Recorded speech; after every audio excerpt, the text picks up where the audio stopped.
आप सभी को करवा चौथ व्रत की हार्दिक शुभकामनाएं। करवा माता आपके पति पर आने वाली हर बला को दूर करे और अमर सुहाग का आशीर्वाद प्रदान करे। आज की इस वीडियो में मैं आप सभी को करवा चौथ की सबसे सरल और संपूर्ण पूजा विधि करके दिखाने जा रही हूँ। करवा चौथ का व्रत सभी महिलाओं के साथ करने में बहुत अच्छा लगता है, लेकिन कई बार ऐसा होता है कि हम अकेले होते हैं घर में या हम कहीं बाहर रह रहे होते हैं, तो ऐसे में हमें पूजा अकेले ही करनी होती है। तो ऐसे में हम किस तरीके से अकेले पूजा करें, करवों को कैसे भरें और अकेले करवे कैसे फेरें। और अगर घर में कोई बड़ा बूढ़ा नहीं है इस विधि को बताने के लिए, या घर में सासू माँ नहीं है या आपकी सासू माँ कहीं दूर रहती है, तो ऐसे में बायना कैसे निकालें और किसे दें, इस तरह के तमाम जानकारी आज की इस वीडियो में पूरी विधि के साथ बीच बीच में आपको बताते हुए और दिखाते हुए चलूंगी। तो आप सभी से अनुरोध है कि इस वीडियो को पूरा अंत तक जरूर देखिएगा। साथ ही करवा माता की वीडियो को लाइक करके कमेंट सेक्शन में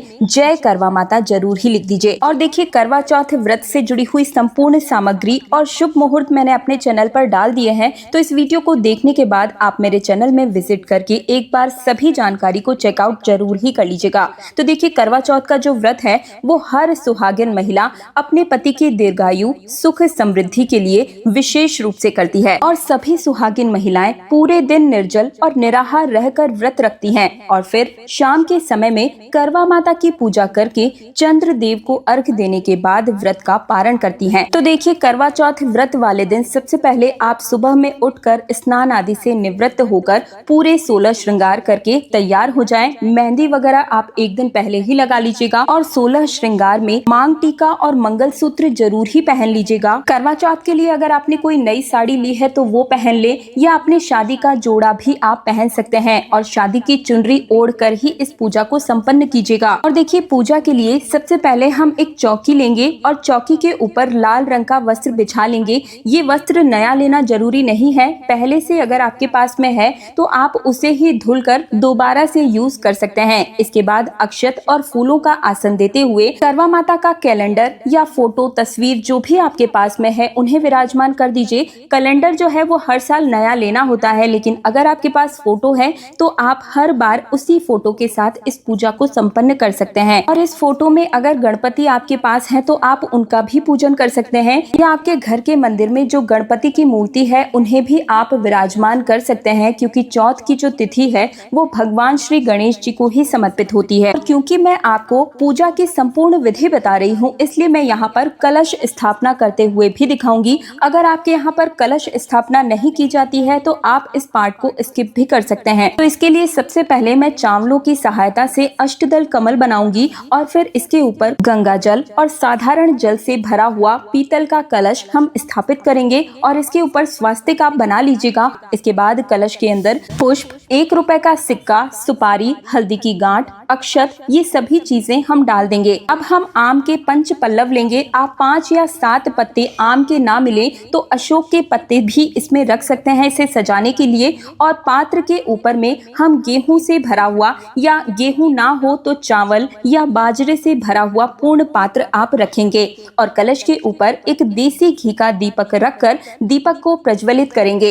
कोशिश करें कि गाय के शुद्ध घी का ही ये दीपक हो, और अगर आप चाहें तो श्रीफल रखकर भी श्री कलश को स्थापित कर सकते हैं। और इन 5 पल्लव को आप हल्दी, चंदन या रोली की सहायता से इनका टीका जरूर ही कर लीजिएगा। अब इसके बाद अक्षत या गेहूं की 2 छोटी ढेरियां हमें लगानी है और हमें लेने हैं 2 करवे। तो देखिए, इस तरीके से आपको मार्केट में सजे हुए करवे भी मिल जाएंगे या साधारण करवे भी आप ले सकते हैं। कहा जाता है कि करवे की जो टोटी होती है ये गणेश जी की सूंड होती है। तो देखिए, इस तरीके से अगर आप अकेले इस पूजा को संपन्न कर रही हैं तो इस प्रकार से आपको 2 करवे लेने होंगे। और देखिए, क्षेत्र विशेष के आधार पर कई जगहों पर मीठा करवा लिया जाता है, कई जगहों पर एक पीतल का और एक मिट्टी का करवा लिया जाता है। आपके यहाँ जिस प्रकार से होता है उस तरीके से आप 2 करवे ले लीजिएगा। और इसके बाद में एक कॉटन की सहायता से एक करवे का जो नल या टोटी जिसे कहते हैं उसके ऊपर हमें कॉटन लगा देना है, जिससे कि जल बाहर ना निकले। और देखिए, बहुत सी जगहों पर करवे में सीके भी लगाई जाती है, तो अगर आपके यहाँ सीके लगाई जाती है तो आप उन्हें करवे में लगा लें। और अब जान लेते हैं कि इन दोनों करवों में हमें क्या भरना होता है। तो देखिए, अगर हम अकेले इस पूजा को करते हैं तो एक करवे में जल भरा जाता है और दूसरे करवे में आप चाहे तो ड्राई फ्रूट्स, मिठाई, बताशा, लड्डू, इस तरीके से आप जो चाहे वो भर सकते हैं। हमारे यहाँ इस तरीके से होता है, आपके यहाँ कुछ अलग होता है तो आप देख लीजिएगा। और जो दूसरा करवा है इसमें हमें शुद्ध जल भरना होता है और इस जल वाले करवे से हमें चंद्रदेव को अर्घ भी देना होता है। इसलिए इसमें हम एक चांदी का सिक्का या छल्ला डाल देंगे और करवों को ढक्कन से जरूर ही ढक दीजिएगा। और इस तरीके से हमने दोनों करवों को तैयार कर लिया है। और जो जल वाला करवा है ये हमारा होता है और जो मीठा यानी कि ड्राई फ्रूट्स या जिसमें हमने मिठाई भरी है ये जो करवा है वो माँ पार्वती के नाम का होता है। अब गंगा जल और पुष्प की सहायता से हम स्नान भाव से सभी को छींटा देंगे और वस्त्र की भावना से सभी को कलावा समर्पित करेंगे। करवा माता को भी हम लाल रंग की चुनरी समर्पित कर देंगे। अब करवा माता, गणेश जी और कलश देव सभी को हम टीका लगाएंगे। और देखिए करवा माता के फोटो में जितने भी लोग हैं, जो भी देवी देवता हैं, चांद, सूरज, सभी को हमें टीका लगाना है। और अब हम प्रथम पूजनीय भगवान श्री गणेश जी को पुष्प, हल्दी और एक जनेऊ भी समर्पित करेंगे। और इसी के साथ करवा माता के लिए अगर आप पुष्पों की माला लेकर आए हैं तो उसे समर्पित कर दें। और देखिए ये जो पूजा है वो बिना पुष्प यानी कि फूलों के भी संपन्न की जाती है। किसी भी सामग्री का अगर अभाव हो तो आप परेशान ना हो, माता रानी आपके भाव से हर पूजा को स्वीकार कर ही लेती हैं। और ये देखिए दोस्तों करवा माता कितनी सुंदर लग रही हैं। और अब हम सभी पर अक्षत समर्पित करेंगे। इसके बाद में करवों के ऊपर हम थोड़ा थोड़ा मीठा रख देंगे, इसे खाली नहीं छोड़ा जाता है। और अब देखिए अगर आपने बाजार से कुछ मिठाई, मिष्ठान जो भी आप लेकर आए हैं भोग के स्वरूप, उन्हें समर्पित कर दीजिए। या घर पर अगर आपने कोई पकवान बनाए हैं, शुद्ध सात्विक भोजन जो आपने बनाया है उसे भी आप समर्पित कर सकते हैं। इसके अलावा आप कोई भी ऋतु फल भी समर्पित कर दीजिएगा। मैं यहाँ पर सिंघाड़ा, केला और सेब समर्पित कर रही हूँ। और अब इसके साथ ही करवा माता को कुछ श्रृंगार का सामान हम समर्पित करेंगे। इसमें चूड़ी, बिंदी, महावर, मेहंदी, सिंदूर, ये 5 चीजें जरूर ही लीजिएगा। और इसके अलावा आप जितनी चाहें उतनी श्रृंगार की सामग्री माता रानी को समर्पित कर सकते हैं। और कहा जाता है कि जितना सुहाग का सामान हम दान करते हैं उतने ही हमारे सुहाग में वृद्धि होती है। तो इस प्रकार से करवा माता को छुआते हुए हम माता रानी को सभी श्रृंगार की जो सामग्री है उन्हें समर्पित कर देंगे। और बिंदी के पत्ते से एक बिंदी निकालकर करवा माता को भी लगा देंगे। और इसके साथ ही दान दक्षिणा के लिए कोई भी अनाज, चाहे तो गेहूं हो गया, चावल या बाजरा, कोई भी अनाज आपको दान करना होता है। इसके अंदर आप अपने यथा सामर्थ्य कोई भी दक्षिणा रख दीजिए। और अब देखिए हमें एक छलनी चाहिए होगी जिससे हम चंद्र देव को देखते हैं और इसके बाद में हम अपने पति के भी दर्शन इसी से करते हैं। तो देखिए अगर आपके पास पुरानी छलनी है तो आप उसे ले लें, या अगर आप पहली बार इस व्रत को रख रही हैं तो फिर आप नई छलनी लीजिएगा। मार्केट में बड़ी ही आसानी से ऐसी सजी हुई छलनियां आपको मिल जाएगी, या मैं डिस्क्रिप्शन में भी इन संपूर्ण सामग्री का लिंक दे दूंगी। आप वहां से भी बहुत ही कम दामों पर ऑर्डर कर सकते हैं। 2 दिन में ये संपूर्ण सामग्री आपके घर पर भी पहुंचा दी जाएगी। तो देखिए इस तरीके से आप एक छलनी ले लीजिएगा और साथ ही में एक मिट्टी का दीपक या फिर आटे का दीपक भी आपको लेना होता है, क्योंकि छत पर जो हम पूजा करने जाएंगे तो दीपक जो है वो हमें वहीं छोड़ कर आना होगा। और देखिए जब भी हम कोई सुहाग की पूजा करते हैं तो सासू माँ के लिए जरूर ही बायना निकाला जाता है। तो आपकी सासू माँ के लिए साड़ी या सूट जो भी वो आप ले लें और इसके ऊपर में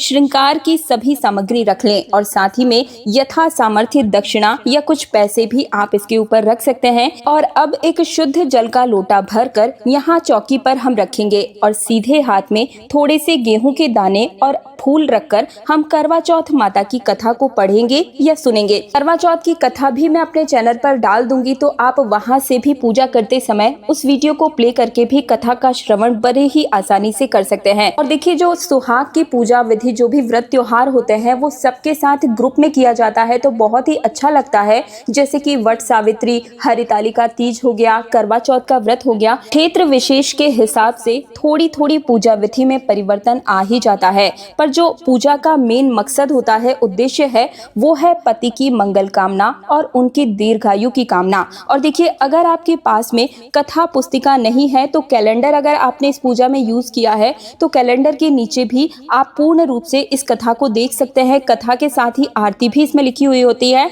और जैसे ही कथा संपन्न हो जाए तो आपने जो हाथ में गेहूं लिए थे उनमें से थोड़े से गेहूं आप जल के लोटे में डालेंगे और थोड़े से जो गेहूं है वो माता रानी को समर्पित करेंगे। और बाकी के जो बचे हुए गेहूं के दाने हैं इन्हें आप अपनी साड़ी में, चुनरी में, जो भी आपने ओढ़ा हुआ है उसके पल्लू में आप इसे बांध कर रख लीजिएगा।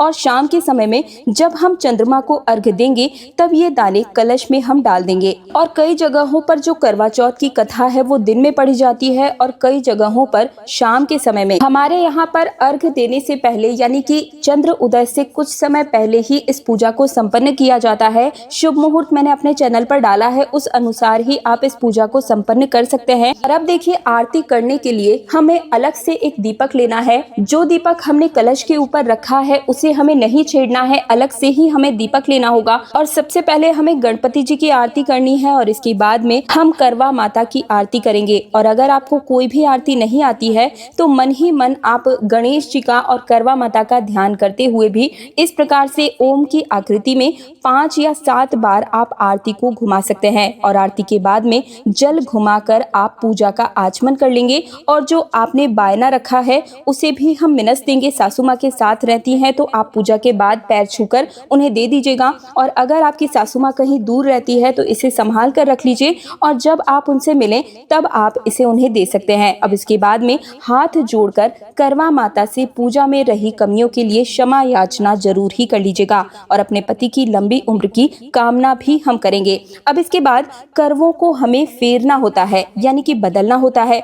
तो हाथों को इस तरीके से आपको क्रॉस करना है और 7 बार इन्हें इस तरीके से फेरना है, बदलना है। और फेरते समय आपको बोलना है, पार्वती माता सुहाग दे, पार्वती माता सुहाग दे। यानी कि पार्वती माता का सुहाग जैसे अमर है वैसे ही हमारा सुहाग भी अमर रहे। तो ऐसी मंगल कामना के साथ हम 7 बार करवों को फेरते हैं। और 7 बार करवा फेरने के बाद आप देखिएगा कि जहाँ पर पार्वती माता का करवा था वहाँ पर आपका करवा आ जाएगा और जहाँ पर आपका करवा था वहाँ पर पार्वती माता का करवा आ जाएगा। अब देखिए, अगर आपने एक ही करवा लिया है, क्योंकि देखिए बहुत सी जगहों पर एक ही करवा लिया जाता है, तो हमें क्या करना है, इस तरीके से आप अपने हाथ में करवे को लेकर करवा माता की तरफ दिखाते हुए 7 बार ही हम इस करवे को भी फेरेंगे। और इस समय भी हमें यही बोलना है, पार्वती माता सुहाग दे, पार्वती माता सुहाग दे। और देखिए, हर जगह करवा नहीं फेरा जाता है, कहीं कहीं पर करवा फेरे जाते हैं और कहीं पर नहीं भी फेरा जाता है। और अब मैं आप सभी को बताती हूँ कि आप अपने करवे को किस किस के साथ फेर सकते हैं। तो देखिए, आप अपनी जेठानी, देवरानी, बहन या सहेली के साथ पूजा करें तो आप आपस में करवे फेर सकते हैं। और सासू माँ और अपनी माँ के साथ हमें करवे नहीं फेरने चाहिए। और अगर हम अकेले पूजा कर रहे हैं तो 2 करवे ले सकते हैं, लेकिन अगर किसी और के साथ इस पूजा को संपन्न कर रहे हैं तो हमें एक ही करवा लेना होता है। यानी कि अगर 2 लोग एक साथ अगर इस व्रत को कर रहे हैं तो दोनों करवों में ही आप ड्राई फ्रूट्स और मिठाई भरेंगे और जो जल का करवा है वो आपको अलग से एक तैयार करना होता है। और अब देखिए, चंद्रदेव की पूजा करने के बाद हमें उन्हें अर्घ देने के बाद में इस तरीके से करवा माता से सुहाग जरूर ही लेना है। तो इस तरीके से आप अपने पल्लू में जो भी आपकी सिंदूरदानी है या जो आपका सिंदूरा है उसे रखकर 5 या 7 बार हमें इसे करवा माता को समर्पित करना है। और जितनी बार भी आप अपने हाथों से माता रानी को सिंदूर लगाएंगे उतनी ही बार आपको इसे करवा माता से लेना भी है और अपनी मांग में इसे सजा लेना है। और माता से अपने सुहाग की लंबी उम्र की कामना करते हुए आपको प्रार्थना करनी है। अब देखिए, चंद्र देवता की पूजा और पति पूजा करने के बाद अपनी सासू माँ के पैर छूकर, अपने घर में जितने भी बड़े हैं उन सभी के पैर छूकर आप उनसे आशीर्वाद जरूर ही लीजिएगा और इसके बाद ही व्रत का पारण करेंगे। और देखिए, अगर आपकी सासू माँ ना हो तब आप इस बायने को किसी भी बड़ी महिला जिसके आप पैर छूती हैं, ननद, जेठानी या घर में कोई भी सुहागिन स्त्री है उसे भी दे सकते हैं। और जो सुहाग का सामान आपने करवा माता को समर्पित किया था उनमें से कुछ सामान आप अपने लिए रख लें और बाकी कुछ सामान आप अपने परिवार की किसी भी सुहागिन स्त्री को भी दे सकते हैं। और प्रसाद को आप पूरे परिवार के साथ ग्रहण कीजिएगा। तो मुझे उम्मीद है कि करवा चौथ व्रत पूजा की ये वीडियो आप सभी को पसंद जरूर ही आई होगी। अगर आपको थोड़ी भी पसंद आई है, अच्छी लगी है, तो वीडियो को लाइक करके मुझे कमेंट सेक्शन में जरूर ही बताइएगा कि ये वीडियो आप सभी को कैसी लगी। साथ ही इस वीडियो को हर सुहागिन महिला के साथ शेयर भी जरूर ही कर दीजिएगा। आज्ञा दीजिए, आप सभी को करवा चौथ व्रत की हार्दिक शुभकामनाएं।